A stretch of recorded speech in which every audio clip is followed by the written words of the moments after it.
Hola chicos, bienvenidos a SimulaMed. El día de hoy vamos a ver de las guías de 2024 de diarrea aguda en pacientes de 2 meses a 5 años. Estas de las nuevas prácticas que acaban de sacar en 2024. Básicamente es para ver el plan de hidratación A, B y C. Sin embargo, vamos a ver qué tan bien está estructurado la nueva guía. Ahora, se la resumí en estas diapositivas. Vean que lo clasifica en diarrea acuosa, diarrea disentérica y diarrea persistente. La acuosa es aquella que es un promedio de 1 a 3 días con por la fisiopatología que se dañó las vellosidades. Hay evacuaciones líquidas, pues es acuosa, y hay abundantes. Puede venir con vómito, fiebre y dolor. Sin embargo, lo que nos interesa son la etiología, que es Vibrio coli, que es Escherichia coli, enterotoxigénica, rotavirus para niños infantes y norovirus. Los virus son los más prevalentes. Ahora, disentérica. Disentérica habla de que hay sangre en las heces. Puede durar 5 días y puede extenderse a más de 14. Lo que dice esta clasificación que es por inflamación e invasión de los enterocitos. Con esto vienen con dolor, tenesmo, fiebre. El vómito no es frecuente en la disentérica. ¿En quiénes pensamos? En Shigella, en la E. coli, pero enteroinvasiva, y la entamoeba histolítica. Y la diarrea persistente hablamos de que es más de 2 semanas, más de 14 días, pero menos de 4. En esto significa que puede ser infecciosa o no infecciosa, dependiendo de la etiología, puede ser la fisiopatología, pero la más frecuente son los parásitos. Tenemos un video de nemátodos para que lo chequen. Y bueno, aquí les pone en la guía cuáles son los determinantes o factores de riesgo. Entre estas veamos que pone unas de un color y otras de rosa vino. Entre estas veamos que el de rosa vino es bajo nivel sociocultural de la madre, que no se baña el paciente, desnutrición, embarazo adolescente, higiene personal. Entonces puede causar diarrea. En otras cuestiones, a nivel cultural, nivel escolar, edad de la madre, marginación social, falta de acceso de agua, término de la... Es importantísimo, término de la lactancia materna antes de los 6 meses. Acuérdense que la primera traspaso de inmunología, porque el niño todavía no desarrolla completamente su sistema inmune, está inmaduro y todo lo recibe de la mamá. Entonces, en este caso, el recibir lactancia antes de menos de los 6 meses de vida, eso causa que tengan más enfermedades gastrointestinales. Sobre todo que la flora intestinal hay muchos organismos, microorganismos, bacterias, cosas así. Entonces, veamos cómo es la historia de la enfermedad, natural de la enfermedad. Aquí creo que realmente hicieron un buen trabajo, pero si lo ven bien, no hay tanta ciencia en esto. Solamente tenemos que ver una parte de lo que son las prevenciones primaria, secundaria y terciaria. Y los periodos, vean, el periodo prepatogénico, o sea, lo que predispone, y patogénico es cuando ya tuvo la enfermedad, ya tiene la diarrea. Ahora, aquí lo divide en 3 componentes: hospedero, agente, ambiente. El hospedero van a ser los de la guía 2 meses a 5 años. El agente, ¿quién va a ser? Virus, bacterias y parásitos. Entre esos, el más importante de los virus, rotavirus. El de las bacterias, el más importante, E. coli. Citis entérica, Shigella. Y bueno, los demás son Campylobacter, Vibrio. Luego están los parásitos. El más importante, Giardia. Es la que más se encuentra, pero se puede ver sobre todo en persistente, entamoeba histolítica o disentérica. Y ambiente, pues ya lo leímos, que no hay paraguas, que primavera-verano, vías en desarrollo, que son en nuestro país, maltratamiento en los mantos acuíferos. Todo eso es el prepatogénico. El patogénico, ¿qué quiere decir aquí? Vean, tenemos uno con el horizonte clínico que de aquí para arriba va a tener todos los síntomas y de aquí para abajo va a tener presíntomas, o sea, la incubación. Entonces tenemos el periodo de latencia, va a estar 1 a 3 días desarrollándose o creciendo la infección. Luego va a haber daños tisulares, que es lo que vimos de la fisiopatología, daño en las vellosidades, menos absorción de líquidos, electrolitos e hipersecreción en el lumen. Entre los signos y síntomas encontramos evacuaciones líquidas. Eso es importante, la diarrea aguda, que sean líquidas y abundantes. Más de 3 evacuaciones con un Bristol más de 4 ya son consideradas evacuaciones líquidas y abundantes. En esto tenemos el defecto o daño, sobre todo que como dañan las vellosidades, esto hace que se pierda mucho líquido. Entonces, una de las tres complicaciones que podemos decir de una diarrea aguda son deshidratación, desequilibrio hidroelectrolítico y alteraciones neurológicas por la deshidratación. Ahora, cuando hay una diarrea persistente, hay que verlo como un estado crónico que es mayor a 2 semanas y menos de 4, porque lo peor que puede pasar es la muerte, si no se evita antes de las complicaciones. Ahora, recordemos que la prevención secundaria es para evitar complicaciones, primaria para evitar la enfermedad y terciaria para evitar la muerte. Ahora, la primaria para evitar la enfermedad se divide en dos: promoción de la salud, que es la lactancia materna, lavado de manos y manejo correcto de alimentos. Y la segunda, que es protección específica. ¿Cuál? La vacuna contra el rotavirus. En la prevención secundaria lo dividimos en dos: diagnóstico precoz y limitación del daño. Entre estas, evaluamos en el diagnóstico precoz la evaluación de la deshidratación. Vemos si tiene datos de alarma.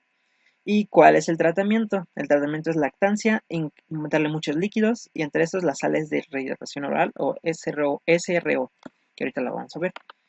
La limitación del daño es evitar que llegue acá al daño de las vellosidades. Entre esas, referencia oportuna. E incluso a veces podemos usar antibióticos, pero solo en ciertos casos. Y en algunos casos, los antieméticos, que vamos a ver cuál es el mejor. Si es el ondansetron, si es el resveratrol. En la prevención terciaria vemos la rehabilitación. Antes de evitar la muerte, manejamos las secuelas de las complicaciones. Las tres complicaciones que es deshidratación, desequilibrio y alteración neurológica. Muy bien, entonces creo que antes de ver todo esto, me gustaría que vean lo que hizo la guía de práctica clínica, que es lo que básicamente vamos a ver. Y creo que está muy bien. Puso las preguntas que pone en la guía y les puso el grado de recomendación que la sustenta. Ejemplo, vean que para el tratamiento de la diarrea aguda tenemos grado A, B, C y D. Es como un semáforo. El más alto es A, el más bajo es D. Ahora, viendo esos colores, el único que está más grande es el B, es el de Yardalandia y el de los países en desarrollo. Ahora, veamos la pregunta que hacen aquí. ¿Existe una relación entre la diarrea grave o persistente y la etiología? Aquí dicen que sí, la Yardalandia es la más probable en los que tienen diarrea persistente. Para aquellos que tienen factores de riesgo donde la edad es más joven, los que tienen una edad temprana, menos de 6 meses, se relacionan con la gravedad y persistencia de la diarrea. Eso tiene más evidencia, esa respuesta, que las otras. Y si lo ven, la mayoría de estas respuestas están en naranjita, sería grado C. O sea, no tienen mucha evidencia. Y menos esta, la que está en rojito. Vamos a ver la rojita, que es la más, la que menos nos va a molestar. ¿Cuáles son las indicaciones para una visita médica? Un triage telefónico que puede ser para el manejo de diarrea aguda no complicada o para evaluar la necesidad de una visita médica. Si lo ven, eso es una tontería, pero lo pusieron en la práctica clínica. Es que pueden preguntarla de repente, como los exámenes de la ENAM, que dice, el triage telefónico se puede usar para manejo de diarrea no complicada, verdadero o falso, o algo. Bueno, te ponen las opciones, ¿no? ¿Cuál de estas no pertenece? ¿A cuál de estas excepto? Y es como de, pues qué tontería, ¿no? Pues si tiene una evidencia baja, ¿para qué lo pondrías? Pero está en la guía. Entonces, contestemos las preguntas. ¿Hay una relación entre la diarrea grave y la diarrea persistente y la etiología? Dicen que la Yarda es la más común, pero también puede estar la E. coli enteroagregativa o E. coli atípica en cuanto a bacterias. Este es parásitos y el de hongos es Cryptosporum y Etamoeba histolítica. En factores de riesgo vemos que la edad menos de 6 años es importante. Sin embargo, también se ha visto que porque están más expuestos a rotavirus, tienes un factor de riesgo, la edad. Las prácticas de alimentación, es importante la lactancia materna, ya lo habían dicho. ¿Por qué? En zonas de desarrollo, el destete temprano se asoció con una aparición más temprana de diarrea grave o prolongada. Eso en cuanto a las prácticas de alimentación. En la enfermedad crónica subyacente, vemos que son tres cuestiones. La primera es que las inmunodeficiencias pueden desarrollar diarreas agudas. La desnutrición causa una inmunodeficiencia, se nos baja el sistema inmune y causa diarrea. Y el Clostridium difficile es una diarrea grave, o sea, persistente, en enfermedades crónicas porque se relaciona mucho con enfermedad inflamatoria intestinal y enfermedades oncogénicas. Esto es en cuanto a enfermedad crónica. ¿Existe relación entre el estado clínico del niño y el riesgo de diarrea grave? Bueno, aquí lo que nos ponen, todo esto es, acuérdense, grado D de recomendación en naranjita. La pérdida de apetito, fiebre, vómitos y mucosidad se asocian frecuentemente a diarrea persistente. La fiebre, deshidratación y el letargo son muy comunes en rotavirus. Recuerden, hay una relación entre el entorno y la economía en donde nacen. Bueno, se ha visto que los niños que asisten a guarderías pueden tener más riesgo de diarrea. En países europeos se ha visto que, aunque débiles de un vínculo entre el socioeconómico bajo, la gravedad y estar de bajos recursos se relaciona. Sin embargo, no tiene tanta evidencia. ¿Cuáles son las indicaciones para una visita médica? Obviamente, si los bebés y los niños con diarrea aguda están remitidos para una evaluación médica, hay que checarlos. Digo obviamente porque no es obviamente, o sea, que ni siquiera entendimos lo que quisieron decir, ¿no? Pero bueno, estas guías son bien chistosas, por así decirlo. Factores de riesgo: edad menos de 2 meses, que tengan enfermedades con diabetes renal, vomiten mucho los niños, que tengan diarreas elevadas, más de 8 episodios, eso es muy alto gasto, más de 8 al día, y eso hace una deshidratación grave. Entonces, ¿cómo se evalúa la deshidratación? Aquí lo que nos interesa es el de más alto grado de recomendación, que son estas naranjas, luego las rojas. Entonces veamos las naranjas. Dice, ¿cómo se evalúa la deshidratación? Dice que con puntos históricos son más sensibles como medida de deshidratación. Eso realmente no nos da a entender nada, así que vamos a pasar mejor a esto. Esto. Cuando vemos diagnóstico de diarrea aguda, te preguntan cuál es la herramienta con mayor utilidad para diagnóstico y clasificación de la deshidratación en pacientes de 2 meses a 5 meses con diarrea aguda. La recomendación es que utilicen el método DACA que permite elegir el plan de hidratación que será utilizado para corregir esta deshidratación. Hay varias escalas, de hecho dicen que hay 3 escalas, aquí las pongo, 3 escalas clínicas, que es la escala clínica de deshidratación, la escala de deshidratación de Gorelick y la de la OMS. Vean, lo que nos importa es la especificidad. Vean que este es 82, vean que este es 73 de la OMS y Goerlich es de 50. O sea, digamos que la mejor es la de la OMS. Pero, aquí va otra cuestión. La que indica aquí la guía de práctica clínica es que ninguna de las 3 escalas evalúan los tipos de deshidratación. Ante las características económicas de México y de su población, mejor utilizar el método DACA. ¿Qué es DACA? ¿Es una motocicleta o qué? Bueno, DACA es este método. Lo divide en sin deshidratación, con deshidratación y choque volémico. Vean que aquí las características primero va en cuanto a los principales y los secundarios. Y el tratamiento está el plan A, plan B y plan C. Recuerden, el plan A es el manejo en el hogar, plan B, hidratación oral en el hospital y plan C, intravenosa. ¿Qué nos interesa? Veamos, esto es como una botella de agua, de la cabeza a los pies se va quitando el agua. Imagínense que este es un niño dibujado en botella de agua. Primero, el estado de alerta se altera. Vamos a tachar el estado de alerta. Luego los ojos están normales, la boca y lengua están húmedas, la respiración está normal, perdón mis pulmoncitos, ni modo, y no hay sed. Este es de las primeritas. Pero ¿qué pasa con deshidratación? Pues está inquieto, ojos hundidos, boca seca,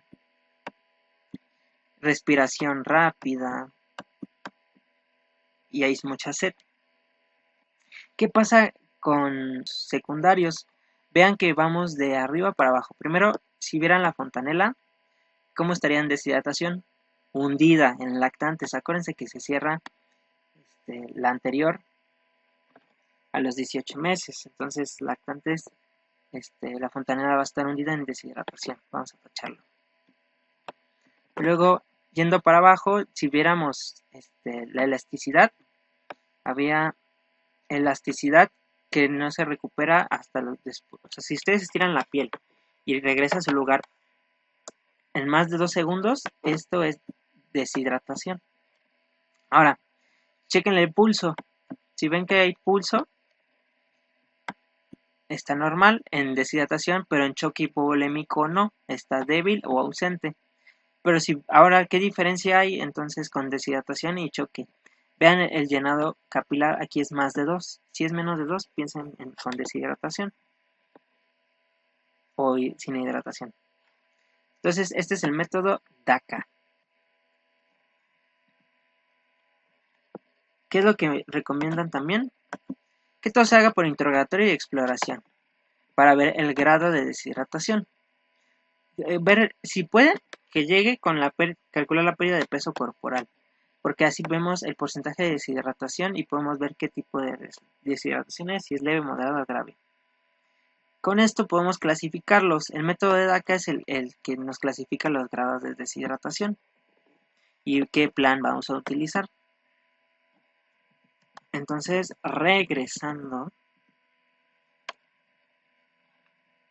vean, lo más probable es que si los padres sepan que está deshidratado, pero la verdad es que es muy baja, por eso dicen, no, los papás, aunque te digan que está deshidratado, no es confiable. Por eso también nos ayuda ver qué tanto de orina disminuye, si ya ha orinado o no ha orinado. Se sabe poco porque la gravedad de la diarrea y los vómitos en los industrializados se basa en gran medida en los datos de los países desarrollados. O sea que aquí en México, que es en vías de desarrollo, no tenemos un censo de qué tan frecuentes las diarreas y vómitos se manejan. Entonces, las pruebas clínicas son imprecisas, pero son las que se deben de hacer, porque tienen concordancia. Y los 3 mejores signos del examen es llenado capilar, turgencia y el patrón respiratorio. Ese tiene un grado de recomendación C. Entonces yo diría que, ¿cómo se evalúa deshidratación? Yo me iría en resumen con esta, llenado capilar, turgencia y patrón respiratorio. Bien, entonces en los sistemas de puntuación, ¿qué escala utilizamos? Ya vimos cuál, el método de Dakar. Sin embargo, el uso de la escala de decisión se está respaldado por evidencia consistente.